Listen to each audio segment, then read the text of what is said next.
크게 하는 사장이 있었습니다. 그 지역에서 마트가 이 한 곳밖에 없었어요. 그러니까 많은 사람들이 어쩔 수 없이 이 마트를 이용할 수밖에 없었죠. 그러다 보니까 이 사장이 굉장히 고압적인 자세로 살게 되었습니다. 이 거래처에도 갑질을 일삼았는데요. 정기적인 어떤 할인 행사를 위해서 이 납품가를 자기가 임의대로 정하는 겁니다. 그럼 거래처에서는 그래도 공급을 해야 되는 입장이니까 울며 겨자 먹기 식으로 그동안 납품을 해갖고 왔죠. 또 이 직원들에게는 또 얼마나 또 이 갑질을 하는지 정직원은 하나도 없는 겁니다. 다 아르바이트로 순환을 다 시켰는데요. 그러니까 직원 처우는 말 그대로 엉망이었죠. 사실 회사 운영하는 그런 측면으로 본다면 잘 경영하는 그런 경영인이라고 볼 수도 있지만 그 누구도 이 사장을 곱게 보지는 않았습니다. 그런데 이 지역의 수요를 알아본 글로벌 마트 기업이 드디어 이곳에 들어오게 된 겁니다. 그래서 쾌적하고 넓은 공간, 그리고 저렴한 가격, 그리고 신선한 먹을거리가 이 글로벌 마트에는 넘쳐나기 시작하는 거예요. 그러면 이 갑질 마트는 어떻게 될까요? 그때부터 사람들이 찾지 않게 된 겁니다. 결국 얼마 지나지 않아서 이 갑질 마트는 곧 문을 닫을 그런 위기가 찾아온 거죠. 근데 이때 그 갑질 마트 큰 주차장에 아주 대형 세단이 딱 들어오는 겁니다. 그래서 귀족티가 물씬 나는 그런 한 사람이 딱 내리는 거예요. 그리고 갑질 그 사장에게 명함을 딱 내밀었는데 국내 대기업 마트를 총괄하는 그런 본부장이었던 거예요. 그 사람이 명함을 내밀면서 그 사장한테 고개를 숙이는 겁니다. 갑질 이 마트 사장은 대기업 마트를 전혀 몰랐거든요. 근데 지금 이 본부장이 아주 정중하게 인사를 하는 겁니다.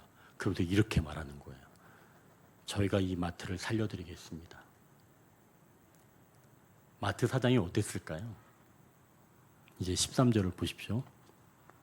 한 선지자가 이스라엘의 아합 왕에게 나아가서 이르되 여호와의 말씀이 내가 이 큰 무리를 보느냐? 내가 오늘 그들을 내 손에 넘기리니 너는 내가 여호와인 줄 알리라 하셨나이다.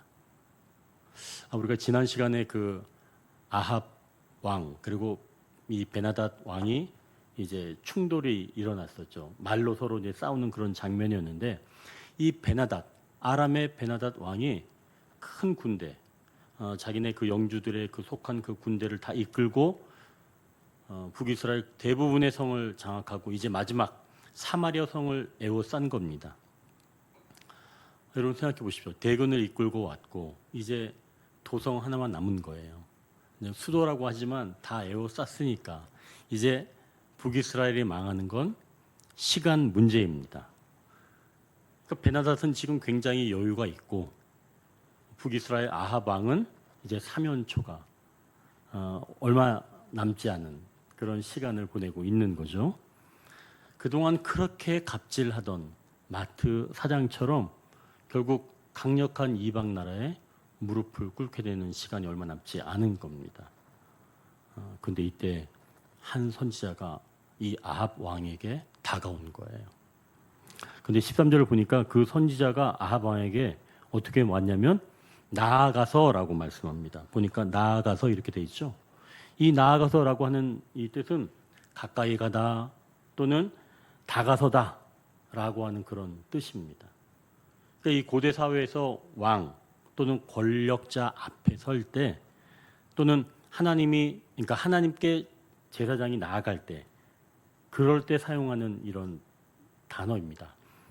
나아가서. 그러니까 굉장히 이 중요한 그런 다가섬을 이야기하는 거죠. 자, 그렇다면 지금 생각해 보십시오. 아합은 굉장히 위험한 이제 나라를 다 빼앗길 그런 위기에 있는데 이 아합이 하나님께 기도를 했나요? 기도하지 않았어요. 이런 절대적인 위기 있는데도 하나님을 찾지 않았습니다. 그런데 지금 하나님은 한 선지자를 보내주신 거예요. 그리고 아합에게 대할 때 굉장히 정중하게 대하는 겁니다. 이건 곧 하나님이 한 사람을 어떻게 대하시는지를 보여주는 말씀이에요. 조금 전 그 갑질마트 사장이 망해 갔을 때 그 곁에 누가 사람이 있었나요? 이제 없었죠. 물론 잘 나갈 때는 그 주변에 사람들이 들끓었습니다. 그런데 망하게 되니까 그를 위로해 주거나 또 한 인간으로 대해주는 사람은 없었던 거죠. 물론 이건 전적으로 누구 책임이에요? 그 갑질 사장의 책임이에요. 그건 그 사람이 그렇게 살아왔으니까 그렇게 응당히 그런 대우를 이제는 받는 겁니다. 그러나 하나님은 한 사람을 그렇게 대하지 않는다는 거예요. 진정 구원이 필요한 한 사람으로 다가와 주시는 겁니다. 그 상황에서 존중하면서 다가오는 거예요. 저도 그래서 이 나아가서라고 하는 이 단어를 보고 뜻을 보고 참 놀랐습니다. 아니 어떻게 이렇게 극악한 사람을 망해가는 이 사람을 하나님은 선지자가 이렇게 정중하게 나아가는가 말이죠.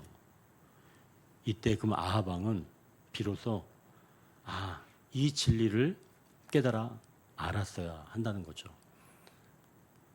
내가 한 사람을 어떻게 대해야 하는가? 정중하게 대해야 한다.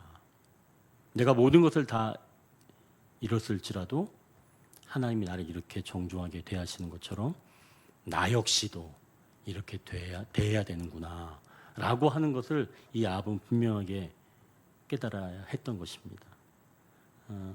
오늘 이 설교의 제목은 힘없는 육체가 하나님을 만날 때입니다. 힘없는 육체가 하나님을 만날 때. 지금 아합 왕은 힘이 완전히 다 빠져 있는 상태죠. 그런 육체입니다. 근데 이때 하나님 만날 때 하나님은 정말 그 한 존재로서 구원받을 한 존재로서 다가와 주셨다는 말씀이죠. 자, 이제 우리는 그러면 어떻게 사람을 바라보고 있나요? 그냥 우리는 눈에 보이는 대로 생각하고 판단하고 그를 대합니다.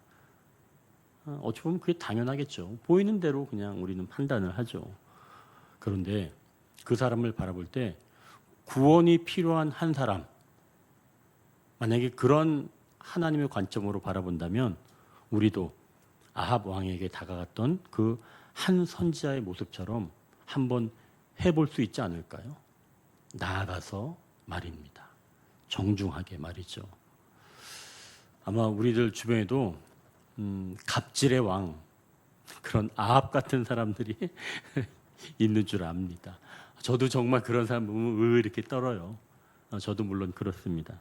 갑질의 왕이 우리 주변에 다 있습니다. 주님이 그러나 우리를 보시고 나와 주신 것처럼 구원이 필요한 바로 그러한 갑질의 왕에게 우리도 조심스럽지만 주님이 한 선지자를 보내서 그렇게 다가가게 하신 것처럼 우리도 조심스럽지만 또 연약하지만 한번 용기를 내서 나아가는 그러한 영적 도전은 어떤가 말입니다. 물론 쉽지 않겠죠. 그러나 우리도 그 사람은 구원이 필요한 한 사람이다 라고 하는 그런 의식이 있다면 우리도 한번 못 해볼 거는 없다고 생각합니다. 여러분, 정말 갑질의 왕이 있죠. 한번 그 사람을 구원이 필요한 한 사람이다 라고 하는 생각을 가지고 하나님이 나에게 한 선지자의 직임을 주셨습니다 라고 하는 마음을 가지고 한번 나아가 보는 것은 어떨까요? 어렵지만 말입니다. 이제 우리 첫 번째 기도 제목은 하나님께서 살리실 영혼으로 바라보게 하소서입니다. 하나님께서 살리실 영혼으로 바라보게 하소서. 자, 물론 이제 이렇게 하면은 우리가 성공하면 좋은데 성공하기 쉽지 않죠. 그래서 이제 우리가 두 번째 기도 제목으로 나아가는데요. 선지자가 아합 왕에게 나아가서 하나님께서 아람 군대, 그 큰 군대를 네가 보느냐? 이렇게 이야기를 합니다. 아합이 보기에 그 사람들은 그 큰 군대예요. 네가 그 큰 군대를 보느냐? 내 손에 넘겨주리라. 이렇게 한 선지자가 이야기를 했죠. 자, 이때 아합 왕은 그럼 누구를 통해서 이 일을 하기를 원하십니까? 라고 아합 왕이 물어보는 거예요. 그러자 지방 각 정부, 그 왕들의 정예부대, 청년 정예부대를 통해서 아람 군대를 무찌르겠다라고 이 선지자를 통해서 하나님께서 말씀해 주십니다. 이때 아합 왕이 궁금해진 거예요. 그럼 누가 앞장서나요? 왜 이걸 궁금해했을까 모르겠어요. 그렇게 물어보니까 선지자가 대답합니다. 우리가 14절을 같이 한번 읽어보겠습니다. 14절. 아합이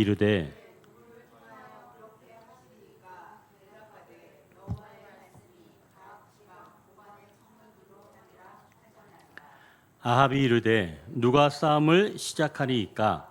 대답하되 왕이니이다. 괜히 말한 것 같죠? 이거 왜 물어봤을까 몰라요. 누가 싸움을 시작해야 됩니까? 라고 아합이 물어보니까 선지자가 왕입니다. 맞아요. 한마디로 얘기하니까 너 그런 거죠. 네가 앞장서야 된다 얘기하는 겁니다. 지방 고관의 청년들이 정예부대, 그 정예부대가 분명히 싸움은 하겠지만 그 정예부대를 이끌고 선두에 나설 사람은 아합 왕 너라는 겁니다. 그동안 아합 왕은 어땠나요? 굳은 일, 위험한 일 이런 건 자기가 하지 않았습니다. 늘 뒷전에 있었죠. 그런데 이제는 위험한 일에 앞장서야 하는 겁니다. 하나님 이걸 지금 말씀하시는 거예요. 과연 아합 왕이 가장 위험한 이때 앞장설 수 있을까요? 17절을 같이 한번 읽겠습니다. 각 지방의 고관의 청년들이 먼저 나갔더라. 베나다시 정탐꾼을 보냈더니 그들이 보고하여 이르되 사마리아에서 사람들이 나오더이다 하매. 여러분 지금 누가 앞장섰어요? 아합 왕이에요? 아니에요. 아합 왕이 앞장서지 않았어요. 누가 앞장섰냐면 각 지방의 고관의 청년들이 먼저 나갔더라라고 말씀합니다.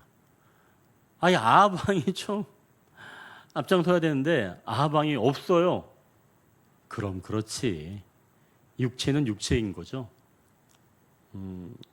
아마 제가 보기엔 두려워서일 겁니다. 내가 앞장서면 왜? 이제 왜 이 사람이 앞장서지 못했나? 그것은 좀 있으면 알게 되는데요.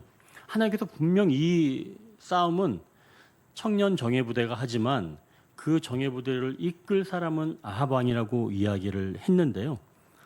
아합 왕은 그 말씀을 듣고 14절 말씀을 듣고 바로 뭘 했는지 이 사람이 뭘 했는지를 보면 이 사람이 왜 뒤로 빠져 있었는지 알 수가 있습니다. 여러분 14절 읽고 나서 이제 14절의 이야기를 듣고 나서 아합 왕이 뭘 했는지 15절 한번 같이 읽겠습니다. 아합이 이에 각 지방 고관의 청년들을 계수하니 232명이요. 그 외에 모든 백성 곧 이스라엘의 모든 자손을 계수하니 7,000명이더라 말씀합니다. 선지자의 말을 듣자마자 지금 아합이 뭐 했다는 거예요? 나한테 있는 게 얼마인지 세어본 거예요. 따져본 겁니다. 청년들을 가지고 네가 싸우니까 청년들 세어본 거예요. 몇 명이라는 거예요? 232명이었어요. 그리고 그러니까 사마리아 성 내에 있는 사람들이에요. 그리고 싸움에 나갈 만한 사람이 몇 명이라는 거예요? 7,000명. 그럼 더하기 한번 해보세요. 7,232명이죠. 아합이 딱 세어보고 마음에 품은 것은 7,232명이었습니다. 적군은 얼마일까요?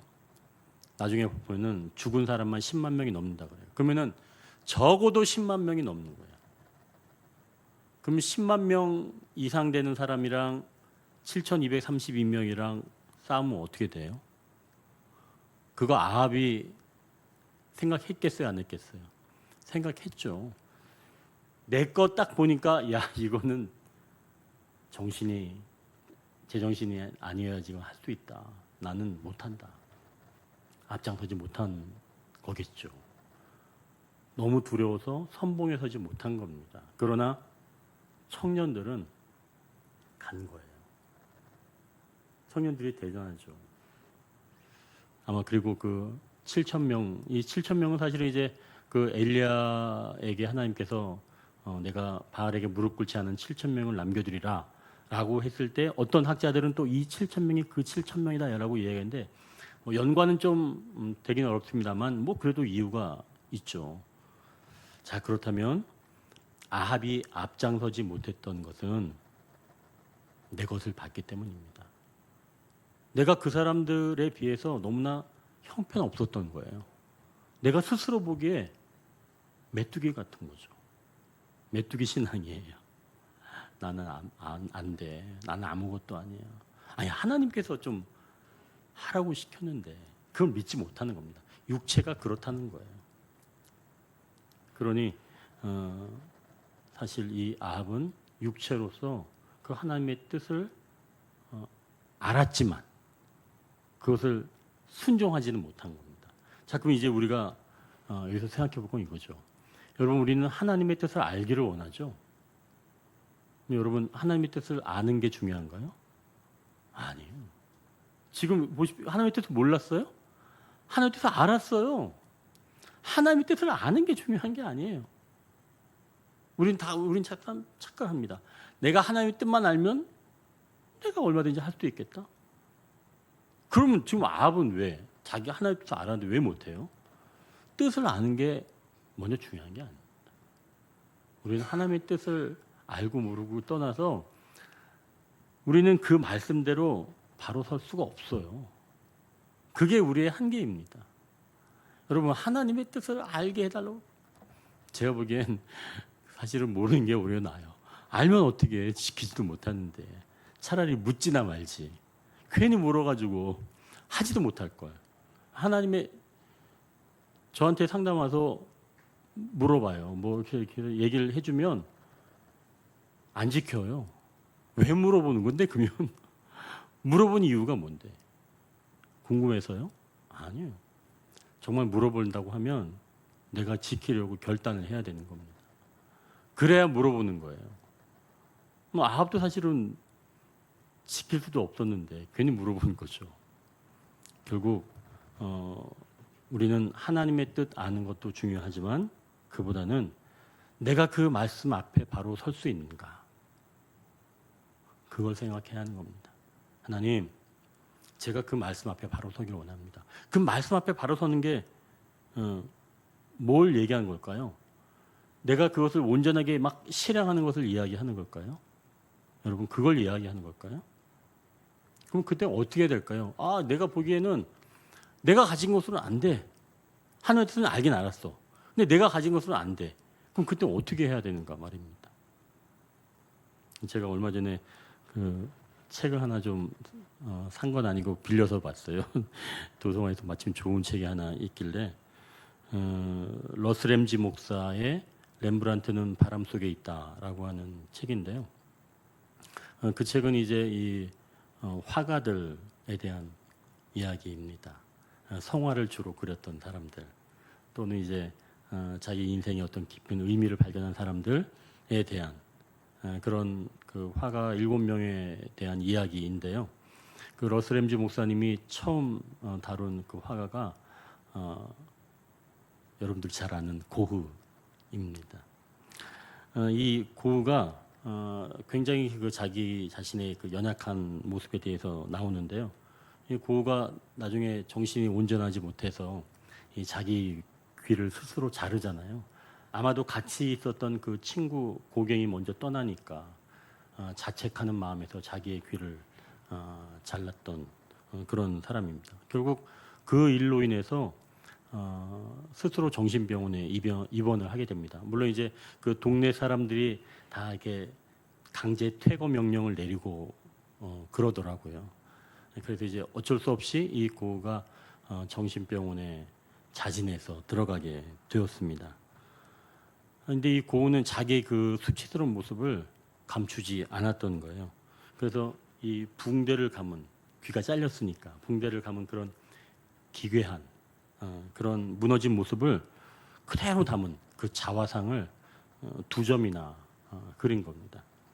대다수 사람들은 이 고우가 정말 실패하고 그래서 어디 숨겠다라고 이제 생각했지만 이 고우는 그 모습 그대로 감추지 않고 귀에 잘려서 붕대로 감은 그 모습을 자화상으로 이렇게 그린 거죠.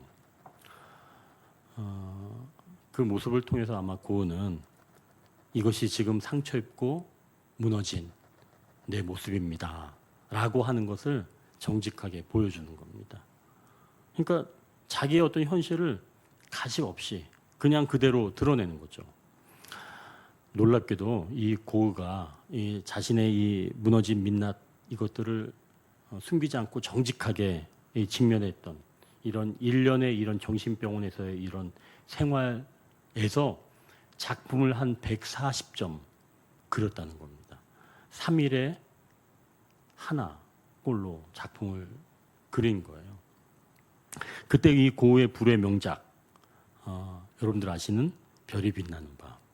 그 작품도 이 정신병원에서 그렸다는 겁니다. 인생 최고의 그림들을 거기에서 쏟아낸 거죠. 오늘 본문의 아합은 순종해야 할 그런 순간에 두려워서 뒤로 숨었지만 믿는 사람이라면 일정 부분 고우처럼 하나님 앞에 내 연약함 그리고 순종하지 못하는 그런 무능함 이런 것들을 정직하게 고백하는 사람이 바로 믿는 사람입니다. 하나님, 저는 하나님께서 앞으로 앞장서서 선봉에 서라 라고 말씀하셨지만 전 두려워서 못하겠어요. 인정하는 거죠. 그게 바로 하나님 앞에 서는 겁니다. 하나님의 뜻을 아는 것도 중요하지만 그 뜻대로 내가 못할 것 같아서 정직하게 하나님 저 이거 못하겠어요. 하고 싶은데 못하겠어요. 라고 그렇게 나를 드러내는 것. 이러한 모습이 정말 믿는 사람이 자신의 연약함, 무능함 이런 것들을 정직하게 고백하는 것. 이게 바로 믿는 사람의 모습이 아닌가 말이죠. 하나님은 그렇게 내가 감당하지 못하는 그런 실상, 내 현실을 정직하게 내어드릴 때 하나님은 그 연약함을 통해서 세상이 감당할 수 없는 가장 빛나는 아름다운 작품을 고우처럼 써내려가는 줄 믿습니다. 이제 두 번째 기도 제목은 순종하지 못함을 깨닫고 인정하며 살게 하소서. 순종하지 못함을 깨닫고 인정하며 살게 하소서입니다.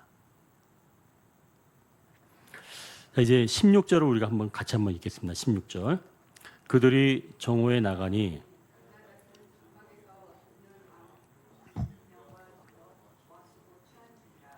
아멘. 지금 정오가 되자 이스라엘이 공격을 시작을 했는데요. 여기서 말하는 정오라고 하는 것은 한낮에라고 하는 그런 뜻입니다. 그러니까 가장 밝은 시간이죠. 아니, 근데 이스라엘 왜 가장 밝은 시간에 공격을 할까요? 여러분, 이스라엘 숫자가 지금 몇 명이라고 그랬죠? 7,232명이었어요. 그리고 아람은 정말 최소 10만 명 이상. 그러면 우리는 너무나 숫자적으로 열악해요. 적어요. 그러면 이 적은 숫자로 승리하려면은 백주 대낮에 전쟁을 해야 되겠어요? 아니면 기습을 해야 되겠어요? 야심한 밤에. 야심한 밤에 해야 되겠죠. 다 나와도 7천 명인데 그 7천 명 가지고 뭐 하려고. 뻔히 다 볼 텐데. 그리고 지금 이 아람에서는 그네들이 나와도 싸우러 나와도 붙잡고 화친하려고 해도 붙잡으라고 이야기하잖아요. 자, 그러면은 이 대낮에 지금 가장 밝은 시간에 공격하는 건 어리석은 일이죠. 자, 그럼 이걸 아합 왕이 시켰을까요? 아합 왕이 시키진 않았겠죠. 선두에 서지도 못한 사람이 어떻게 시켰겠어요? 그렇다면 한낮에 공격하라고 했던 이런 것은 아마도 선지자가 이야기해 주지 않았을까요? 아마 그런 마음의 감동이 있었는 줄 압니다. 자, 이렇게 나갔는데 그때 아람 왕 베나닷은 자기를 돕는 이 32명의 이 지방 왕들과 뭐 하고 있었다는 거예요? 실컷 더불어 마시고 취해 있었다는 겁니다. 아니, 낮에 이렇게 취해 있으면 뭐예요? 어차피 이런 밝은 대낮에 얘네들은 올 수도 없어. 다 보이니까. 그러니까 오히려 밝은 날은, 밝은 이 한낮은 안전하다고 생각하는 거예요. 이 베나닷은. 걱정할 게 없는 거죠. 그리고 자기네들은 지금 성을 다 에워싼 겁니다. 이제 곧 전쟁이 끝난다고 생각한 거예요. 그러면 하나님께서 이들이 생각하기에는 백주대낮, 가장 밝은 때에 보이는 것이라고 생각했지만 이들이 지금 제대로 본 거예요? 아니, 하나님이 눈을 가려버리신 거죠. 완전히 다른 겁니다. 자, 그럼 이때 선봉에 섰던 이스라엘 지방의 이 고관 청년들이 적진을 향해 쳐들어가는데 아람 군대는 지금 정신이 하나도 없는 겁니다. 19절부터 21절까지 우리가 다시 한번 보겠습니다. 19절부터 21절까지 각 지방 고관의 청년들과 각각 적군을 쳐 죽임에 아람 사람이 도망하는지라 이스라엘이 쫓으니 아람 왕 베나닷이 말을 타고 마병과 더불어 도망하여 피하니라. 이스라엘 왕이 나가서 말과 병거를 치고 또 아람 사람을 쳐서 크게 이겼더라. 아멘. 지금 청년들이 이 아람의 군대를 무찌르자 이스라엘 왕이 나가서 말과 병거를 치고 아람 사람을 크게 쳐서 이겼다라고 말씀하는 거죠. 근데 지금 21절을 보니까 아합을 뭐라고 이야기하나요? 아합 왕이라고 이야기하지 않습니다. 이스라엘 왕이라고 이야기를 하는 거예요. 호칭이 달라졌죠. 아까는 계속 아합 왕이라고 얘기했는데 여기서 드디어 이스라엘 왕이라고 이야기를 하는 겁니다. 왕이 왕답게 행동하는 겁니다. 왕의 기쁨을 맛보고 있는 거예요. 진짜 왕처럼 행동하고 있는 거죠. 하나님은 한 인간을 구원한 이후에 그저 한 인간으로 살아가기를 원하시는 게 아니라는 거예요. 어떤 사람으로 살아가기를 원하시는 거예요? 그보다는 진정한 왕으로서, 자기의 위치에 진정한 왕으로서 살아가기를 원하신다는 거예요. 하나님은 그냥 우리를 지질한 인간 그렇게 창조하지 않으신 겁니다. 나에게 주어진 이 모든 것들을 다스리는 그러한 왕으로 하나님 부르셨고, 하나님은 구원 이후에 그러한 왕으로 살아가기를 원하시고 그렇게 하신다는 겁니다. 그래서 지금 이 아합을 아합 왕이다 이렇게 하지 아니하시고 그 이스라엘 전체 대표하는 이스라엘의 왕이다라고 하나님께서 이야기를 해주시는 겁니다. 여러분, 힘이른 육체가 하나님을 만날 때 하나님은 그를 다시 왕처럼 살게 하시는 줄 믿으시길 바랍니다. 이제 마지막 기도 제목은 하나님, 말씀대로 살아가며 진정한 왕으로 살게 하소서. 하나님 말씀대로 살아가며 진정한 왕으로 살게 하소서. 오늘은 이 기도 제목으로 우리가 함께 기도하며 나아갑니다.